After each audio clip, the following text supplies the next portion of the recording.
السلام علیکم ورحمۃ اللہ۔ اعوذ باللہ من الشیطان الرجیم، بسم اللہ الرحمن الرحیم۔ آج کی آیت سورہ فاتحہ آیت نمبر 5۔ اللہ سبحانہ و تعالیٰ نے ارشاد فرمایا کہ اہدنا الصراط المستقیم، یعنی ہمیں سچی اور سیدھی راہ دکھا۔ اللہ سبحانہ و تعالیٰ اپنے بندے کو سکھا رہے ہیں کہ مانگنے کی جو اصل چیز ہے وہ ہدایت ہے سیدھے راستے کی۔ یعنی انسان کی زندگی دراصل ایک سفر ہے، ایک ایسا سفر جس میں راستے کی کثرت ہے مگر منزل ایک۔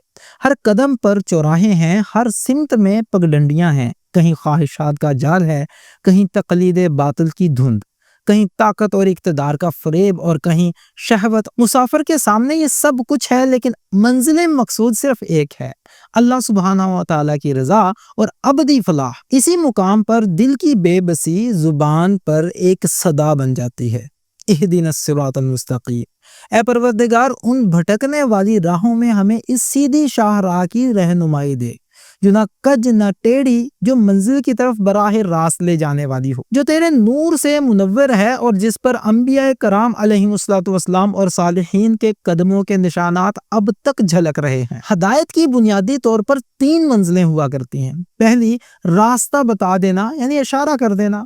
دوسری، راستہ دکھا دینا، یعنی کہ جیسے نقشہ سامنے رکھ کر بتا دیا جاتا ہے، دکھا دیا جاتا ہے راستہ۔ اور تیسری، ہاتھ پکڑ کر منزل تک پہنچا دینا۔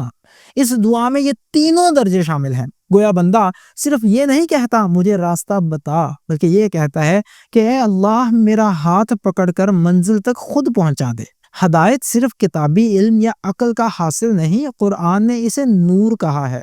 نور وہ روشنی ہے جو اندھیروں میں راستہ کھولتی ہے۔ انسان اپنی عقل کے چراغ سے چند قدم دیکھ سکتا ہے مگر صراط مستقیم کا نور صرف اللہ سبحانہ و تعالیٰ عطا کرتا ہے۔ سیاست ہو یا معیشت، تعلیم ہو یا معاشرت، اگر بنیاد صراط مستقیم پر ہے تو دنیا میں عزت اور آخرت میں فلاح ہے۔ یہ دعا صرف انفرادی نہیں بلکہ اجتماعی ہے، اہدنا، ہمیں ہدایت دے۔